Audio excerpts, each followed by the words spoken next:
1er avril 2019, le conseil de ville de la municipalité de Sainte-Catherine-de-Hatley s'est réuni. Nous avons, pour nous en parler, M. Jacques Demers, qui est le maire de la municipalité, et Mme Christine Labelle, la directrice générale. Avec eux, dans quelques instants, on va parler après-balle. L'après-balle, en fait, se passe à Sainte-Catherine-de-Hatley depuis quelques années maintenant. On va parler politique culturelle aussi, aménagement du parc Larreau avec une vocation vélo. Et en entrée, on ouvre avec le chemin du Val-Joli qui fait un retour sur l'ordre du jour du conseil de ville. Et c'est vrai que c'est toujours intéressant de voir où on en est rendu avec ce dossier-là. On sait qu'il y a deux ou trois terrains encore qui étaient problématiques ou en tout cas avec lesquels on avait des points d'interrogation. On était en démarche, ça s'en allait en cours. Et là, justement, c'est dans un de ces dossiers-là que ça a bougé. Monsieur Demers. Ça semble vouloir avancer. Dans le fond, il y a le citoyen avec qui on devait aller en cours retirer sa demande. Alors donc, présentement, c'est un dossier qui continue à avancer. On espère être capable de compléter ce chemin-là à l'été 2019. Donc, justement, où est-ce qu'on en est rendu? Évidemment, ça n'a pas trop bougé de l'hiver, là, mais est-ce que dès le printemps, on continue les travaux, Madame Labelle? Comment on s'enligne là, pour l'instant? On a déjà eu un premier contact avec l'entrepreneur Grondin Excavation. Les travaux devraient commencer tout de suite après la période de dégel. Donc, actuellement, la période de dégel s'étend jusqu'à la fin mai, donc juin. On est déjà dans les calendriers. Donc, il reste à terminer l'aire de virage et à finaliser, remettre en état, comme on dit, les travaux de la rue. Actuellement, tous les poteaux d'Hydro-Sherbrooke ont été changés.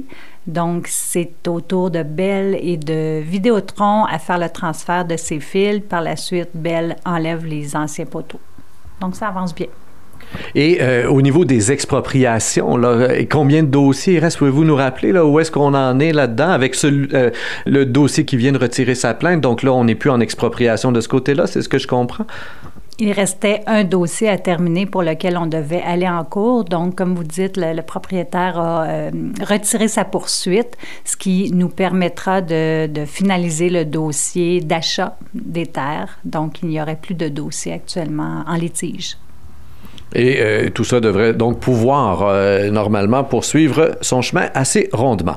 On reste dans le dossier de la voirie. 2 contrats donnés pour l'abat-poussière, le nivelage.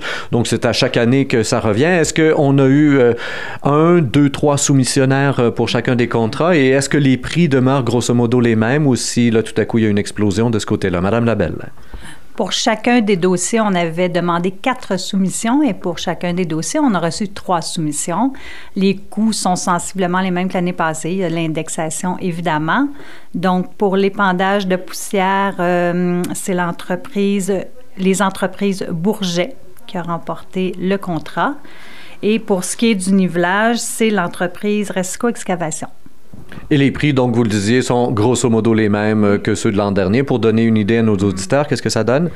Pour donner une idée, là, pour l'épandage à bas poussière, ça tournerait autour de 34 000 $ si on fait l'épandage tel que proposé. C'est toujours un peu difficile lorsqu'il y a encore de la neige dehors de dire combien d'épandages on va faire, là, mais on en suppose 1 à 2.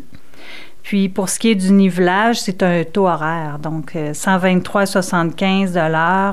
Un peu difficile de dire. Le nivelage va être fait en fonction des problématiques sur la route. On a déjà commencé, il y a 3 semaines, à faire du nivelage de quelques rues, ce qui est assez exceptionnel, d'autant plus qu'on savait qu'il y avait une tempête de neige le lendemain, mais les rues sont assez affectées cette année. À 123 $ de l'heure, j'imagine aussi que ça inclut l'usure du véhicule lui-même qui fait le travail, parce qu'évidemment, c'est pas que le salaire là, du gars qui est en arrière du volant. Là. C'est un taux horaire tout inclus, comme on dit. Très bien. Plan de sécurité civile, création d'un sous-comité de travail pour lequel vous êtes allé chercher non seulement des élus, mais aussi des citoyens, chose que vous cherchez à faire de plus en plus souvent ici à Sainte-Catherine-de-Hatley, vouloir impliquer les gens finalement, là. Oui, dans différents comités. Puis souvent, j'ose dire qu'on a une certaine difficulté à aller chercher des gens qui veulent s'impliquer. Pourtant, ça fait toute la différence. Quand on peut les avoir, que ça y est, même le comité d'urbanisme sont en train de regarder, à un moment donné, il faut faire de la rotation. Des gens qui sont là pour de nombreuses années. Il peut y avoir des nouvelles visions. Tranquillement, il faut changer aussi nos comités. C'est la même chose auprès des élus. On sait qu'aux prochaines élections, pour le moment, beaucoup de changements s'en viennent de ce côté-là. Que les gens se préparent à venir s'impliquer, puis dans nos comités, que ce soit au niveau de la culture, des loisirs. Là, on parle de sécurité publique. Les gens qui ont du temps ou le goût de ça, présentez-vous, on a de la place pour plusieurs. Et qu'est-ce qu'il y a à travailler là, justement dans ce sous-comité de travail? On parle même pas d'un comité de travail, mais d'un sous-comité de travail pour le plan de sécurité civile. Quel est l'objectif de ce sous-comité, Mme Labelle?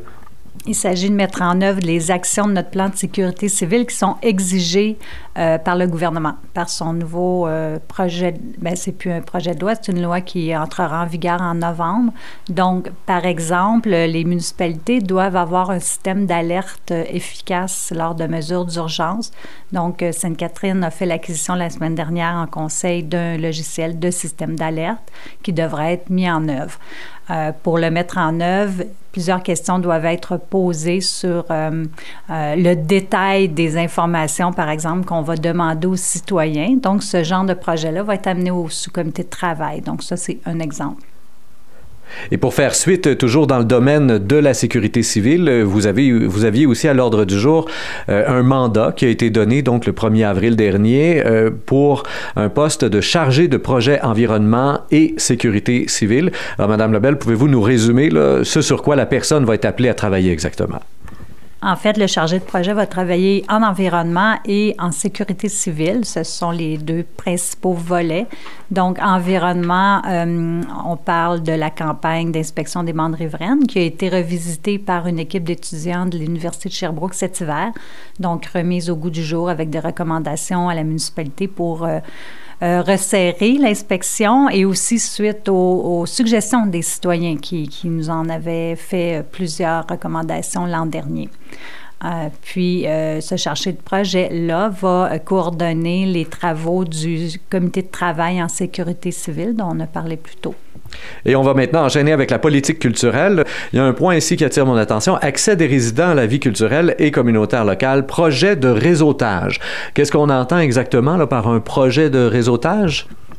Le projet de réseautage qu'on est à mettre en place, c'est une activité, un 5 à 7, en fait, qui aura lieu à la salle communautaire le 23 mai.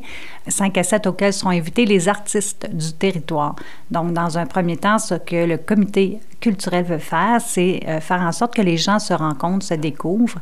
Puis, par la suite, on a le projet de mettre en œuvre cette politique culturelle-là, de créer un comité culturel auquel les artistes seraient invités, bien sûr, pour mousser l'art sur le territoire de la municipalité.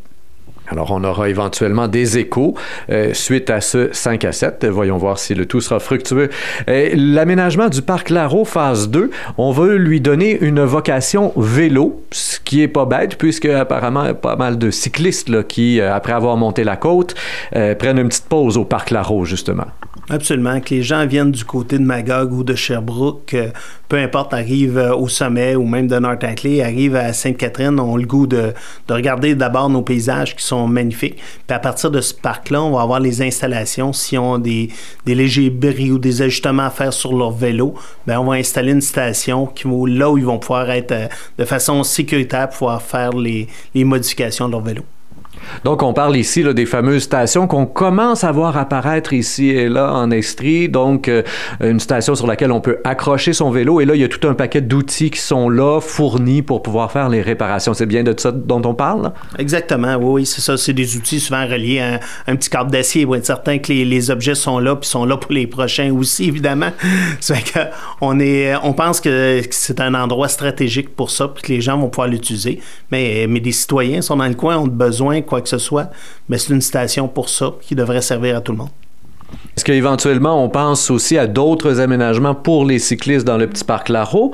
Est-ce qu'il y aura éventuellement peut-être même de l'eau courante ou je ne sais pas si on veut remplir sa gourde ou comment on voit les choses, là, Mme Labelle, vous opinez de la tête? En fait, on commence cet été à changer les supports à vélo dans un premier temps qui étaient désuets pour les vélos actuels. Donc, je pense au fat bike, par exemple. On va aménager également une aire avec de l'ombre, autant pour le soleil l'été que pour la pluie. C'est impossible actuellement de s'abriter au parc Larreau.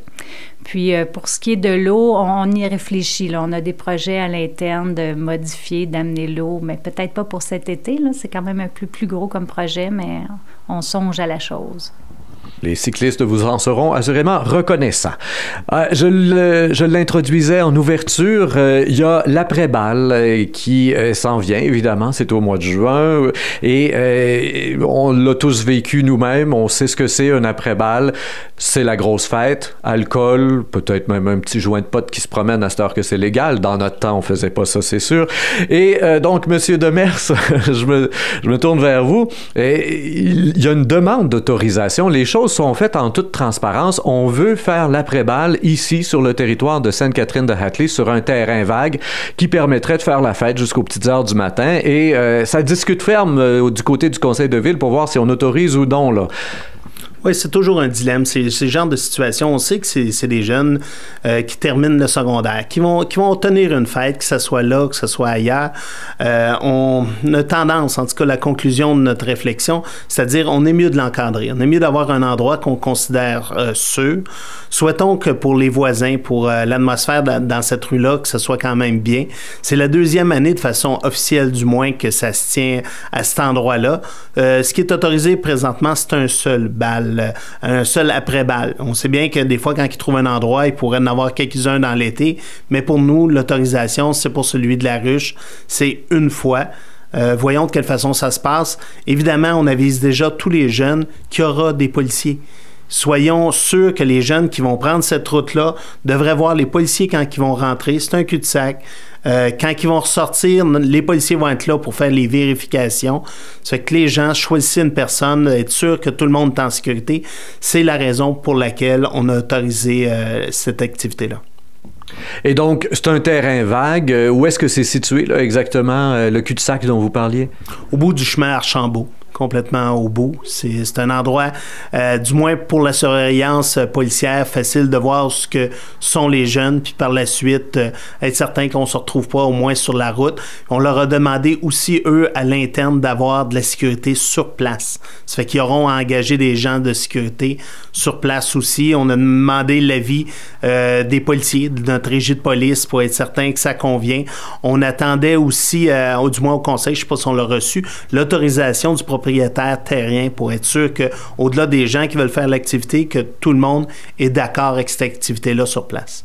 Et ils arrivent quoi, avec des haut-parleurs pour mettre de la musique jusqu'aux petites heures du matin, ou si somme toute ça reste un peu plus informel, moins organisé, chacun arrive, s'installe dans le champ, ouvre sa bière, puis fait la fête, mais chacun avec son iPod pour écouter sa musique. De quoi ça a l'air, là, concrètement, si on se fie à l'année passée, évidemment? J'ai pas eu beaucoup de retours sur de la façon que ça se passe à l'interne, mais sur le terrain, il y a eu très peu de rôles policiers à faire. Il y a eu quelques-uns, mais pour le nombre de personnes qui s'y trouvent, on trouvait quand même que de façon générale, ces jeunes-là avaient été responsables puis qu'on n'avait pas eu trop d'intervention policière. Merci beaucoup, M. Demers. Alors, je vous rappelle, chers auditeurs, que nous étions en compagnie de Jacques Demers, maire de la municipalité de Sainte-Catherine-de-Hatley. Aussi avec nous, Christine Labelle, directrice générale. Quant à vous, chers auditeurs, je vous invite à faire circuler l'entrevue, comme toujours, sur Facebook, Twitter et autres réseaux sociaux. Au microphone, Rémi Perra.